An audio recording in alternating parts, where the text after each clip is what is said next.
नमस्कार दोस्तों, मैं मनोज शुक्ला स्वागत करता हूं आप सभी का इस चैनल पे। इसका नाम है डिस्कशन विद मनोज। और अभी मैं आपको बताने वाला हूं आरआरबी के द्वारा जो टेक्नीशियन की जॉब खुली हुई थी ग्रेड 1 ग्रेड 3 की, है ना, उसमें उस फॉर्म को दोबारा ओपन कर दिया गया है। उसकी डेट नई कर दी गई है। पहले की जो डेट है आप सबने देखी होगी, जिन्होंने देखा होगा कि ये 9 मार्च से 8 अप्रैल तक की थी, है ना। इतने में ये फॉर्म खुला हुआ था। अब ये दोबारा से फॉर्म ओपन हो गया है और नई डेट यहाँ पर लिखी हुई है, आप यहाँ पर देख सकते हैं। देखिए जरा ध्यान से, 2 अक्टूबर, यहाँ ऊपर देखिए 2 अक्टूबर से ये ओपन हो रहा है फिर से। अब जो लोग अप्लाई नहीं कर पाए थे रेलवे में, अब उनके लिए फिर से ये सुनहरा मौका है भैया। और मैं बता दूं कि इसमें पोस्ट भी बढ़ा दी गई है, ठीक है ना, पोस्ट बढ़ा दी गई है। लास्ट डेट जो इसकी है वो 16 अक्टूबर है। और अगर कोई मॉडिफिकेशन आपको करना है तो वो 17 अक्टूबर से लेकर के 21 अक्टूबर तक आप कर सकते हैं। लेकिन मॉडिफिकेशन का चार्ज लगेगा 250 रुपये, ठीक है ना। जिसको नहीं दिख रहा है मैं थोड़ा सा नीचे कर देता हूँ इसको, यहाँ अब देख लो आप, ठीक है ना। ये नई डेट की मैं बात कर रहा था, यहाँ देखेंगे ध्यान से। ये देखिए 2 अक्टूबर से शुरू होगा और 16 अक्टूबर तक जाएगा। मॉडिफिकेशन ये जो लिखा हुआ है ये आपको 17 अक्टूबर से लेकर के 21 अक्टूबर मिलेगा। लेकिन मॉडिफिकेशन का चार्ज लगेगा यहाँ पर, है ना। एरर को सुधारने के लगते हैं 250 रुपये लगेंगे आपको, ठीक है। तो पुरानी डेट हटा दी गई है और ये आ गया है। फीस वगैरह में कोई बदलाव नहीं है। जो फीस जिसकी लग रही थी वैसी की वैसी है। 500 रुपये की फीस अगर लग रही थी तो वही की वही है। और आपको मालूम है ना, जनरल वालों के लिए इसमें ओबीसी और ईडब्ल्यू, ये दो के लिए रहती है भैया, है ना। जनरल, है ना, इकोनॉमिकली वीकर सेक्शन और ओबीसी, इन तीन को ये यही चार्ज देना पड़ता है। इन तीनों को 400 रुपये वापस हो जाएंगे, है ना, रिफंड हो जाएंगे अगर वो सीबीटी देने के लिए अपीयर हो जाएंगे तब, ठीक है ना। समझ गए ना, मतलब अगर आप कंप्यूटर बेस्ड टेस्ट देने के लिए आप अपीयर हो गए, मतलब अपीयर होने के लिए, क्वालिफाई नहीं करना है कि पैसा वापस मिले, आप सिर्फ अपीयर हो जाइए, आपको 400 रुपये वापस मिल जाएगा। क्लियर है कहानी मेरी, है ना, जो मैं समझाना चाह रहा हूँ आपको। और इसी तरह से आप देखोगे कि महिलाओं के लिए, वुमेन के लिए, है ना, एससी हो गए, एसटी हो गए, दिव्यांगजन हो गए, person with benchmark disability, ex serviceman हो गए हमारे, है ना, इन लोग के लिए 250 रुपये है, ठीक है ना। 250 रुपये और 250 के 250 रिफंड करने की बात कर रहे हैं अगर आप सीबीटी में अपीयर हो जाते हैं तो, ठीक है। ये छोटी मोटी बातें जो आपको किसी को भी पता होनी चाहिए थी वो मैंने बताई अभी आपको, ठीक है ना। अभी मैं बताऊंगा कि पोस्ट कितनी बढ़ गई है, क्या हो गया है, जरा उसको सुनिएगा ध्यान से ना। 5,000 के आसपास पोस्ट बढ़ गई हैं। देखिए पूरी तरीके से ऑनलाइन ही अप्लाई से करना है, बहुत ध्यान से देखना है। तो अभी इसमें क्या था, एक और ये दो दिख रहा है आपको, है ना। ये टेक्नीशियन ग्रेड 1 सिग्नल का है और ये टेक्नीशियन ग्रेड 3 है। अब इसमें टेक्नीशियन ये तीसरा नंबर और जुड़ जाएगा, ये देखो जरा ध्यान से, इस पर नजर डालो, टेक्नीशियन ग्रेड 3। और ये कहाँ का है, ये कौन सी, ये वर्कशॉप एंड पीयूष पर है ना। तो उसके लिए ग्रेड 3 ओपन हुई है। क्लियर है कहानी। और इसकी टोटल पोस्ट जो है ना, अलग अलग जोन में, रेलवे जोन में जोड़ी गई है, 5,154 है। पहले कितनी थी मैं वो बता देता हूँ आपको, ध्यान से देखना। जो ग्रेड 1 सिग्नल है ये लेवल 5 की जॉब होती है। ग्रेड 3 ये हो चाहिए वो लेवल 2 की होती है। ग्रेड 1 वाले की जो तनख्वाह है भैया इनिशियल पे वो 29,200 है। और जो टेक्नीशियन ग्रेड 3 होते हैं इनकी तनख्वाह जो होती है वो अपनी 19,900 है, ठीक। मेडिकल स्टैंडर्ड जो है ग्रेड 1 में B1 वाला फॉलो होगा। B1 में क्या दिया है मैं बता दूंगा थोड़ी देर में। और ग्रेड 3 के लिए एनेक्जर ए, यानी कि एनेक्जर ए मतलब एक पेज है जिसमें लिखा हुआ है कि क्या मेडिकल है, इसके लिए क्या मेडिकल होना चाहिए आपके पास, क्या शरीर की रिक्वायरमेंट है, वो जरूरी है, ठीक है ना। ग्रेड 1 के लिए जो मैक्सिमम एज है वो 36 है, ये जनरल के हिसाब से, ठीक है ना। Minimum 18, maximum 36। और ग्रेड 3 के लिए 18 से 33, ठीक है ना। आप देखोगे जो पहली वैकेंसी आई थी उसमें ग्रेड 1 की टोटल वैकेंसी 1,092 थी। और ग्रेड 3 की टोटल वैकेंसी जो थी वो 8,092 थी, 8,052 थी। टोटल हो गया 9,144 हो गया था। अब 5,000 ये नई पोस्ट आ जाने के कारण अब जो टोटल वैकेंसी देखो जरा, 9,144 पहली थी, 5,154 आगे, अब हो गई हुई है 14,298 वैकेंसी टोटल। बम्पर वैकेंसी कहते हैं इसको, है ना। अब अगर नहीं लगे तो कब लगोगे, दोबारा अपॉर्चुनिटी मिल गई, पता नहीं भगवान ने किसकी सुन ली कि भगवान जाने। सोचो जरा, 5,000 पोस्ट बढ़ने के साथ आ गया, ठीक है ना। तो अब देखिए जरा, हाँ इसमें एज भी ज़्यादा है, मिनिमम एज 19 है और मैक्सिमम एज 40 है, ठीक है। तो ये हो गई एक बात। अब बताइए कि नोटिफिकेशन में क्या क्या, तो मैं फिर से एक बार रिपीट करता हूँ, मैंने क्या कहा, डेट याद रखना, 2 अक्टूबर से ये ओपन हो गया, 16 अक्टूबर चलेगा। अब ये पुरानी डेट्स हैं, ये नहीं चल रही है ना, अब वो नई डेट आ गई है। वैकेंसी भी बढ़ा दी गई है, मैं भी आपको दिखा दूंगा वैकेंसी बढ़ी है तो कहाँ बढ़ी है और कैसे दिखेगी, ठीक है। देखिए इसके बाद क्या है इसमें, वो मैं आपको ना बहुत अच्छे से समझा सकता हूँ, उसकी आप चिंता नहीं करिए। लेकिन मैं पहले आपको बताता हूँ वैकेंसी कितनी कितनी कहाँ बढ़ी, ठीक है। जरा वो टेबल समझिए। देखिए ये एक नया पेज उन्होंने जारी किया, है ना। सॉरी, इसको इधर कर देता हूँ मैं और पेन ले लेता हूँ जरा, ठीक है ना। ये अभी अभी आया, ठीक है ना। ये पीडीएफ आप जो देख रहे हो इसमें ये संशोधन वाला पीडीएफ है। इनने क्या बोला, देखिए कि पहले जो 9144 नंबर की वैकेंसी याद है ना, टोटल पहले इतनी थी, अब वो हम बढ़ा करके इतनी कर रहे हैं, और कहाँ निकाल रहे हैं, वो वर्कशॉप में निकाल रहे हैं। ग्रेड 3 का ये टेक्नीशियन का ये इसमें आ गया। अब इसके बारे में पूरी जानकारी जो उन्होंने दी है वो हमें दे दी है कहाँ, पन्नों पर, है ना। तो पन्ने मतलब कहाँ पन्ने हैं, मैं आपको बता देता हूँ, जरा ध्यान से देखना। ठीक है। अब ये देखो जरा, टेक्नीशियन पोस्ट वर्कशॉप एंड, इसमें तो देखो मिनिमम क्वालिफिकेशन क्या है कि आपने भाई 10th किया हो, 10th पास हो आप, और साथ में आपने आईटीआई तो किया ही होना चाहिए, ठीक है ना। और आईटीआई भी ऐसी जगह से जो एनसीवीटी और एससीवीटी के उससे पार हो। तो अब जैसे मान लो ट्रेड वर्कशॉप में कौन कौन सी वैकेंसी, सब लेवल 2 की यहाँ पे देख तो सकते ही हैं। तो आप देखेंगे टेक्नीशियन ग्रेड 3 में टेलीकम्युनिकेशन आ गया। अब इसमें आपने क्या किया, आईटी आपकी किस में होनी चाहिए, या तो इलेक्ट्रीशियन में हो गई होगी तो चल जाएगा, इलेक्ट्रॉनिक्स मैकेनिक में चल जाएगा, वायरमैन जिसने किया हो, इलेक्ट्रिकल फिटर जिसने किया हो, है ना, ये चल जाएगा। और ये कह रहे हैं कि मेट्रिकुलेशन के साथ course completed act apprenticeship in the trade mention, या तो देखो किसी ने 10th के साथ अप्रेंटिसशिप कर ली हो, है ना, टेलीकम्युनिकेशन में, तो वो इसे भर सकते हैं। मान लो किसी ने आईटीआई नहीं किया, अप्रेंटिसशिप कर ली, ऐसा हो सकता है कि अप्रेंटिसशिप जिसने करी उसने आईटीआई ना किया हो। मतलब ये उनके लिए कह रहा है कि जो लोग आईटीआई करने का अप्रेंटिसशिप भी कर चुके हैं टेलीकम्युनिकेशन में, तो उनके लिए तो और स्वागत है भैया, ठीक है ना। और इसके अलावा हाँ देखिए ध्यान से, आपने 12th जो है और करके लिखा, हालांकि 12th आपकी फिजिक्स और मैथ से हुई हो। समझ गया मेरी बात क्या बोल रहा हूँ मैं, है ना। तो थोड़ा सा ध्यान रखना क्या क्या कहा गया है। ओके। और इसके अलावा यहाँ पर देखिए ज़रा, हालांकि ये ठीक है, मतलब तो कारपेंटर ये मैं और बता दूंगा यार, चिंता मत करो, ये वही वही सब बातें लिखी हुई है जो आपका है, आपको सबको पता है ये बातें। ठीक है ना, किसमें क्या मेडिकल स्टैंडर्ड लगता है ये, और ये देखो ज़रा यहाँ पर, इसको थोड़ा सा छोटा करके यहाँ से शुरू होता है, ठीक है ना। मैं देखो मैं आपको एक अच्छे समझा देता हूँ, उसके बाद आप बाकी खुद समझ जाएंगे। जैसे ध्यान सुनना, ये कौन सा ये आरआरबी अहमदाबाद है, दिख रहा है आपको आरआरबी अहमदाबाद, बहुत बढ़िया। आप देखेंगे आरआरबी अहमदाबाद में यहाँ एक से लेकर के, एक सेकंड, हाँ, एक से लेकर के यहाँ 18 तक आप देखोगे, कहीं कहीं 1 3 3 3 3 ग्रेड 3 करते करते कितना पूरा। तो इसका मतलब ये है कि 1 से 18 तक में यहाँ पर टेक्नीशियन ग्रेड 1 भी है, और टेक्नीशियन ग्रेड 3 की भी पोस्ट है, अलग अलग में, ब्रिज में, ब्लैक स्मिथ में, कैरेज एंड वैगन में, अलग अलग है। मैं इसको थोड़ा सा नीचे कर दूं ताकि सबको दिखे। तो 1 से 18 तक में ये हो गया, ध्यान सुनना। अब टेक्नीशियन, अब इसमें क्या ना, यहाँ से लेकर के यहाँ तक आप देखोगे कैटेगरी वाइज बांटा गया है, ठीक है ना। तो जैसे जनरल के लिए ये वाला कॉलम काम आएगा, एससी के लिए ये पूरा कॉलम काम आएगा, एसटी के लिए ये कॉलम काम आएगा, ओबीसी के लिए, ईडब्ल्यूएस के लिए। बहुत ध्यान सुनना, मैं कुछ समझा रहा हूँ, और ये टोटल हो जाएगा, ठीक है ना, टोटल। जैसे मान लो सिग्नल 1 की टोटल जॉब कितनी, कोई पूछे आरआरबी अहमदाबाद में टोटल जॉब कितनी है, तो आप बताओगे 74 है। कितनी है? 74। 74 में से जनरल की कितनी है? 38। एससी कितनी है? 10। एसटी कितनी है? 3। ओबीसी कितनी है? 19। ईडब्ल्यूसी कितनी है? 4। क्या ये समझ में आ गया टोटल कितनी है और कैटेगरी वाइज कितनी होगी? क्या टेक्नीशियन 1 और कहीं दिख रहा है आपको? नहीं, सारे 3 3 3 3 3, ठीक है ना। तो इन 18 में अब देखो जरा, टोटल टेक्नीशियन ग्रेड 1 सिग्नल की कितनी वैकेंसी है, तो आप क्या बताओगे, जरा ध्यान से देखो, कोई पूछे तो क्या बताओगे आप? टेक्नीशियन ग्रेड 1 सिग्नल की कितनी है, तो आप देखोगे यहाँ तो कहीं है ही नहीं, वो सिर्फ इसी कॉलम में है। तो जनरल की टोटल कितनी है? 38, तो देखो 38 लिखा गया। एससी की टोटल कितनी है? 10, तो देखो नीचे 10 लिखा गया। मैं बता रहा हूँ ये टेबल कैसे पढ़ना, अच्छे सीख लो। एसटी कितनी है? 3, है ना, ये टोटल बता रहा है, क्योंकि और कहीं है ही नहीं ना, ये देखो और कहीं नहीं, एक ही है बस जगह, तो वही टोटल हो जाएगी टेक्नीशियन 1 की। ओवरऑल कितनी सीट है? इतनी इतनी, और वो एक ही जगह लिखा, तो ये हो गया टोटल। टोटल कितनी सीट हो गई? 74। अब एक बात हो, क्या बाकी सारी टेक्नीशियन ग्रेड 3 की है? अब उनकी टोटल कितनी हो गई है, तो अब वो यहाँ देखना जरा ध्यान से। सर तो इनके लिए तो हर जगह खुला हुआ है, कि जैसे मान लो ब्लैक स्मिथ में 5 ग्रेड 3 के, ब्रिज में 2, है ना, कैरेज एंड वैगन में 37। तो अब यहाँ से लेकर के जब आप यहाँ तक का पूरा टोटल करोगे, ये पूरे ग्रेड 3 की जॉब है, ये यहाँ तक की ग्रेड 3 है, तो बेटा ग्रेड 3 का टोटल लिखा है ये नीचे, समझ गया ना, ये ग्रेड 3 का टोटल है। बात समझ में आ गई?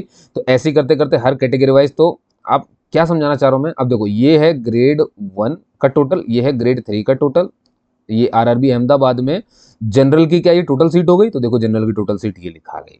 बात समझ में आई कैसे चेक करते हैं? ये रहा, है ना। तो ग्रेड 1 ग्रेड 3 का टोटल कर रहे हैं, पहले क्या कर रहे हैं आपको ग्रेड 1 और ग्रेड 3 का अलग अलग पूरा बता दे रहे हैं, फिर वहां पर नीचे टोटल भी कर रहे हैं। ऐसे ही आप देखोगे आरआरबी अहमदाबाद में, और ये पहले की वैकेंसी है, अभी एक्स्ट्रा वाली तो जोड़ी नहीं गई है, वो जो 5,000 आई ना वर्कशॉप, वो बताने वाला हूं मैं पहले, लेकिन आपको पुरानी वाली वैकेंसी का समझा रहा हूं, तो समझ गए।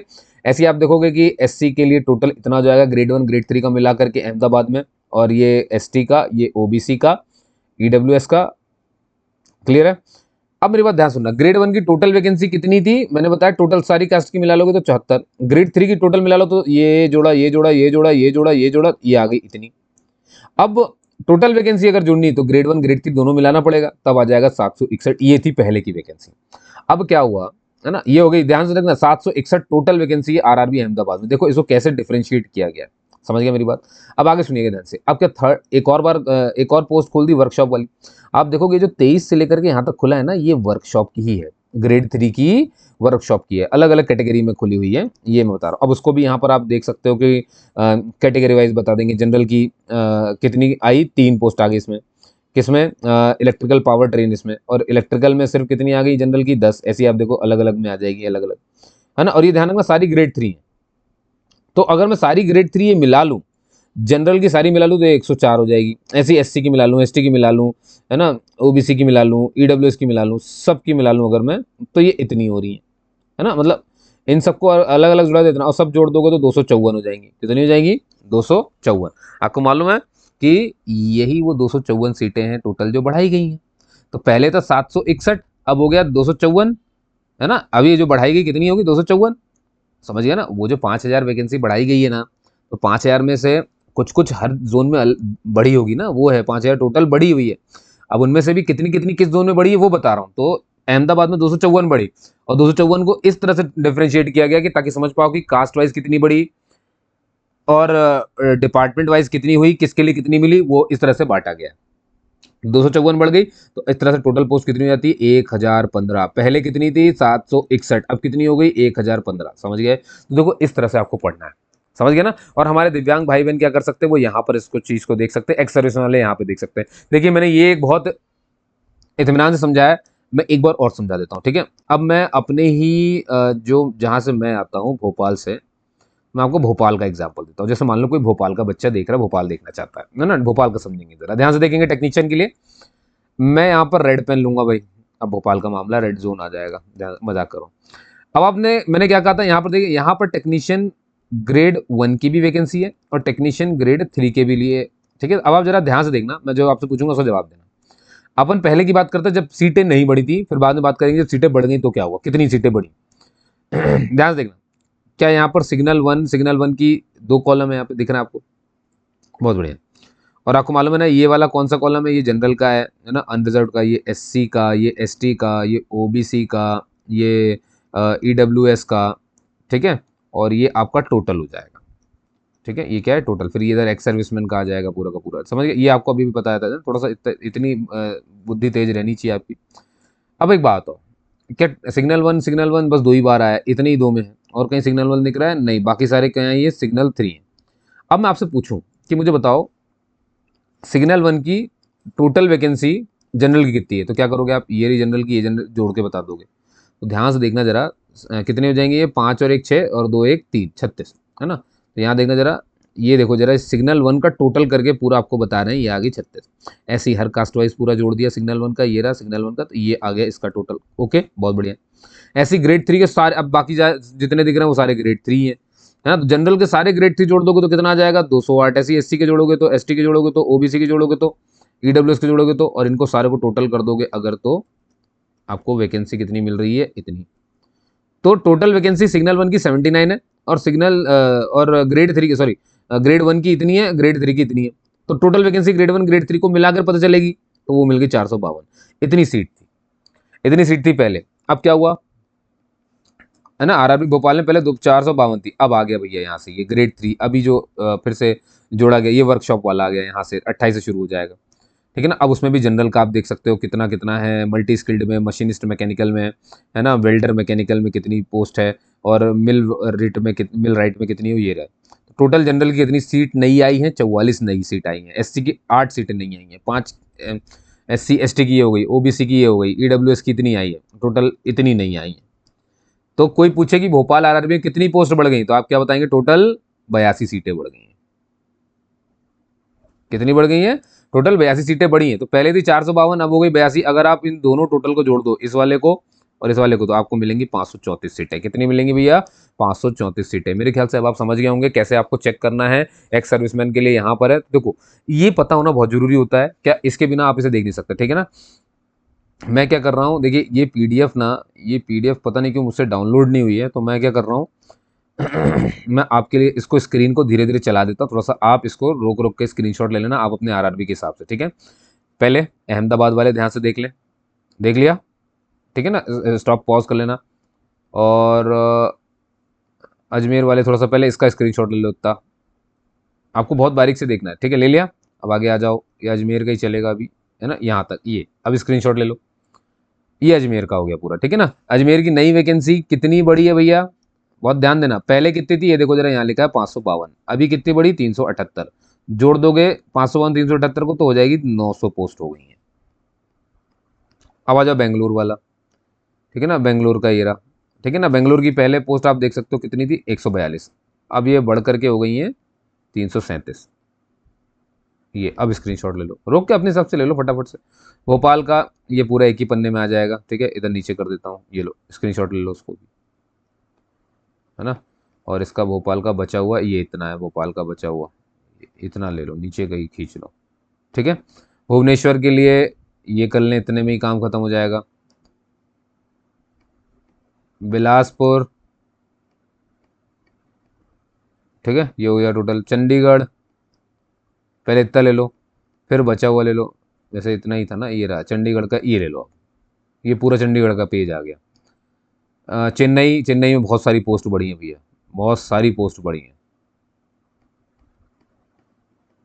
ठीक है। ये कहाँ तक ले लिया था आपने, यहाँ तक तो ले लिया था ना, तो मैं इतना पूरा दिखा सकता हूँ। ये चेन्नई का खत्म हो गया यहाँ से।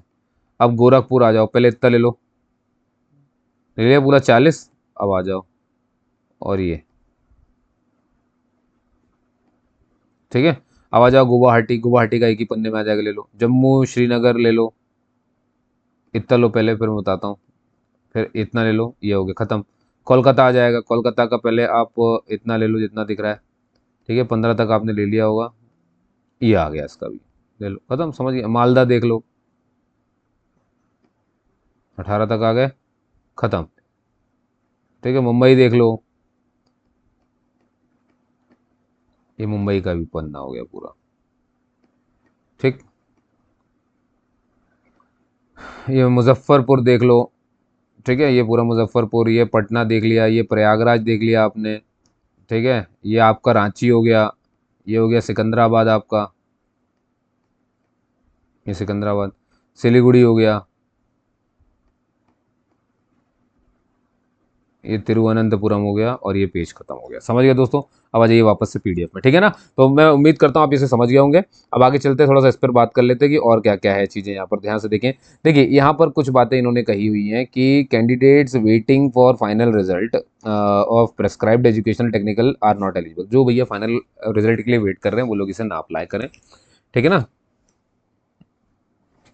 गर्दन दुखने लगी चलिए चलते चलते, लेकिन रुकेंगे नहीं, रुकेंगे नहीं, ठीक है। एलिजिबिलिटी वगैरह तो आप समझ गए होंगे, आईटीआई तो मस्ट है, आईटीआई चाहिए ही चाहिए। और क्या है, और क्या है, एज वगैरह मैंने आपको बता दी है। Selection of RRB and preference, देखो जरा इसको जरा ध्यान से समझ लो। क्या है कि आपने देख लिया कि आरआरबी, आप एक ही आरआरबी चूज कर सकते हैं, मेरी बात बहुत ध्यान समझिएगा, ठीक है ना। एक ही आरआरबी चूज कर सकते हैं, है ना। और उसके अंदर भले आप जो है क्या कहते हैं, प्रेफरेंस दे सकते हैं कौन सी पोस्ट के लिए आप अप्लाई कर सकते हैं। एक ही आरआरबी में प्रेफरेंस आप पोस्ट दे सकते हो, दो आरआरबी के लिए तो दो मल्टीपल फॉर्म नहीं भरना भैया, पहले बता देता हूँ मैं, ठीक है ना। एक मोबाइल नंबर, ईमेल आईडी अच्छे से रखना। जिनको नहीं पता मैं बता दूँ, रेलवे का चीज़ें बदल गई हैं, आपको अकाउंट क्रिएट करनी पड़ती है। क्रिएट एन अकाउंट में अगर एक बार आपने मेल आईडी डाल दी तो आप उसे चेंज नहीं कर सकते हैं, मोबाइल नंबर चेंज नहीं कर सकते हैं, है ना। ये सब चीज़ें चेंज नहीं होती, क्रिएट एन अकाउंट में कुछ भी चेंज नहीं होता है। आरआरबी एक बार चूज कर ली वो चेंज नहीं होता, तो इसलिए बहुत सोच समझ के काम करना भैया, क्लियर है, पहले ही बता रहा हूँ मैं। फॉर्म भरना आपको नहीं आया तो आप सीधे वहाँ चले जाओ जहाँ पे फॉर्म भराते हैं, सबसे बेस्ट वही होता है। है ना। और सीबीटी होगा। देखिए जो कंप्यूटर बेस्ड टेस्ट होगा आपका, है ना, कंप्यूटर बेस्ड जो टेस्ट होगा उसमें 1/3 की मार्किंग है, मतलब नेगेटिव मार्किंग है, 1/3 मार्क्स काट दिए जाएंगे अगर आपने ये किया तो, गलत आंसर चुना तो। ठीक है। और ये इंस्ट्रक्शंस हैं जनरल वाले, इनको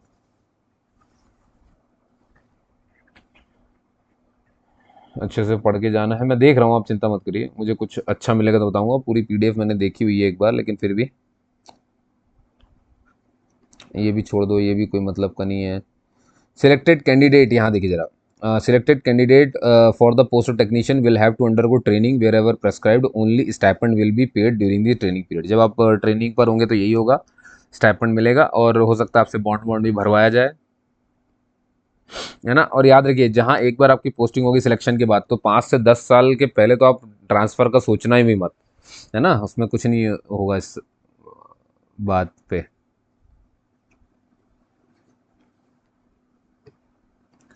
ठीक है, अब आगे चलते हैं। ये कोई दिक्कत दिक्कत आ जाए ना, तो ये यहाँ पे लिखा है, ये मेल है, ये इनका फ़ोन नंबर है, फ़ोन ऑन करके देख लेना एक बार। तो ऑनलाइन में कोई दिक्कत मत करना फॉर्म में, है ना। और ये लिखा है, देखिए जरा, कहीं आपने देखा हो ना कि फिजिकली फिट मतलब क्या होता है, जैसे A3, कहीं जैसे मेडिकल स्टैंडर्ड में आता है ना, A3 B1 B2, जो भी मेडिकल स्टैंडर्ड फॉलो होता है, जो पोस्ट के सामने लिखा रहता है, जैसे A3 अगर किसी पोस्ट के सामने लिखा है, उसका मतलब कि भैया आपका आपको टेस्ट पास करना पड़ेगा कलर विजन का, बाइनोकुलर विजन का, नाइट विजन का, और मेजोपिक विजन का। अगर B1 लिखा है आपकी पोस्ट के आगे, है ना, पोस्ट के आगे जो भी लिखा है उसको देख लेना ज़रा ध्यान से, तो आपको भी कलर विजन, बाइनोकुलर विजन, ये सब टेस्ट आपके होंगे तो उसको पास करना पड़ेगा। B2 वालों को मस्ट पास बस बाइनोकुलर विजन पास करना पड़ेगा। क्लियर है। अब एक चीज़ ध्यान रखना, जिनके भी पोस्ट के आगे A3 लिखा हुआ है ना, तो उनका अगर लसिक सर्जरी अगर हुई है या कोई भी सर्जरी हुई है, तो वो लोग एलिजिबल नहीं रहेंगे, ध्यान रखना। मतलब जिस भी पोस्ट के आगे A3 लिखते हैं, उसमें कोई भी सर्जरी वाला बच्चा उसे भर नहीं सकता। क्लियर है। इसको थोड़ा सा ध्यान रखिएगा, जो मैंने बताया आपको। और ये तो डेट वगैरह आपको पता है। ये छूट वगैरह है, जैसे जितनी मैक्सिमम एज लिखी है ना, वो 36-36, अगर आप SC ST तो 36 से 33 से आप यहाँ पर ज़्यादा, मतलब 5 साल छूट मिलती है आपको। OBC NCL को 3 साल की छूट मिलती है। ठीक है, ये हिल क्यों रहता भाई। और वहीं आप देखोगे कि ये एक्स सर्विसमैन को आपके उसमें भी फ़र्क होता है। एक्स सर्विसमैन में अगर आप जनरल से आते हो तो 3 साल, OBC से 6 साल, ST से 8 साल। और दिव्यांगजनों में भी वही होता है, जनरल में 10 साल, OBC में 13 और SC ST में 15। क्लियर है। और ठीक है, अब ये ग्रुप C ग्रुप D वाले हो जाएंगे, मतलब रेलवे के स्टाफ के ऊपर है कि अगर वो रेलवे के स्टाफ जनरल से तो 40 साल तक उसकी, अब ये एज वाइज आ जाता है यहाँ पर। ठीक है। अब ये ग्रेड 3 के लिए हो जाएगा, तो ग्रेड 3 वही नियम वही है, एज में कुछ अंतर नहीं पड़ता। ठीक है भाई, किसी को दिक्कत हो ना तो वो जैसे जनरल से हो आप मान लो, तो अब ये क्या है ना, डेट ऑफ बर्थ यहाँ से चेंज होगी, तो अब ये टेबल किसी काम की नहीं रहेगी मेरे हिसाब से। ठीक है, आपको तो जो मैंने बताया उसको ध्यान रखिए। क्या PDF उन्होंने वो नहीं करी, लेकिन ये ज़रूर वो हो गया। ठीक है, बाकी फीस वगैरह मैंने आपको बता ही दी है। ठीक है। हाँ, वो तो जाने दीजिए, वो सब मैंने आपको ना बहुत अच्छे से पहले ही कुछ शॉर्ट में जो समझा दिया जाता है ना, उससे अच्छा कुछ होता ही नहीं है। ठीक है। अब ये एक्स सर्विसमैन कौन होता है, हॉरिजॉन्टल, ये सब समझाया गया, ये आपके काम का है ही नहीं। एक्स सर्विसमैन वगैरह को, या देखिए आपको स्क्राइब की सुविधा मिलेगी जितने भी दिव्यांगजन हैं। ठीक है ना। अगर आप 40% मिनिमम जो है दिव्यांग है, तो नो ऑब्जेक्ट सर्टिफिकेट लाना पड़ेगा, जो पहले से कहीं काम कर रहे हैं उनको, है ना, अपने बॉस से आपको लिखवा के लाना पड़ेगा। रिक्रूटमेंट प्रोसेस कुछ इस तरह से है भाइयों, जरा ध्यान से देख लें। अब यहाँ पर ये आपके काम की चीज़ आ गई कि आपका कंप्यूटर बेस्ड टेस्ट होगा, इसमें अगर आप क्वालिफाई कर गए तो आपका डॉक्यूमेंट वेरिफिकेशन और मेडिकल एग्जामिनेशन हो जाएगा। ठीक है, सारी जानकारी आपको कि क्वालिफाई हुए नहीं हुए, ये सब SMS के माध्यम से होगी। अब CBT में क्या पूछा जाएगा, उसका सिलेबस यहाँ पर दिया हुआ है, आप देख सकते हैं पैटर्न और सिलेबस इस तरह से। आपका जो टेस्ट है वो 90 मिनट तक चलेगा। आपको 100 क्वेश्चन हल करने होंगे। क्वेश्चन गलत होने पर 1/3 मार्क्स काट लिए जाएंगे। CBT के जितने भी मार्क्स आएंगे सबके मार्क्स नॉर्मलाइजेशन किए जाएंगे और फिर एक कट ऑफ बनाया जाएगा। मिनिमम जो पास परसेंटेज है जनरल के लिए कि पास माने जाएंगे, तो उन्हें 40% नंबर लाने पड़ेंगे। OBC को 30% नंबर लाने पड़ेंगे। SC ST को 30% लाने पड़ेंगे। SC को 30%, ST को 25% नंबर लाने पड़ेंगे। दिव्यांगजनों को 2% का जो है वो कंसेशन मिलता ही मिलता है। ठीक है ना। CBT में जो क्वालिफाई करेंगे वही आगे जाएंगे। अब सिलेबस देखिए, टेक्नीशियन ग्रेड 1 सिग्नल के लिए सिलेबस क्या है। क्वेश्चन विल बी सारे ऑब्जेक्टिव होंगे, मल्टीपल चॉइस क्वेश्चन होंगे, जनरल नॉलेज में यही सब आता है, इंटेलिजेंस में यही सब आता है, coding decoding basic computer maths ये सब देख लेना भैया बड़े अच्छे से, ठीक है। और ये ग्रेड वन, ये टेक्नीशियन के लिए ग्रेड वन का जरा ध्यान से देखो, मार्क्स ऑफ ईच सेक्शन कितने की, जनरल अवेयरनेस के कितने क्वेश्चन कितने नंबर के, जनरल इंटेलिजेंस कितने क्वेश्चन, ये सब कुछ तो 100 क्वेश्चन है 100 नंबर के हैं, ठीक है। और पर्सन विद बेंचमार्क डिसेबिलिटी को 30 मिनट एक्स्ट्रा मिलेगा। अब आती है बारी की टेक्नीशियन ग्रेड 3 के लिए, क्या तो वही 90 मिनट, उनको भी 100 क्वेश्चन, वही 1/3 मार्क्स कटेंगे, वही छूट वूट जितना दिख रहा है सब वैसे का वैसा ही है, 2 बार लिख दिया बस।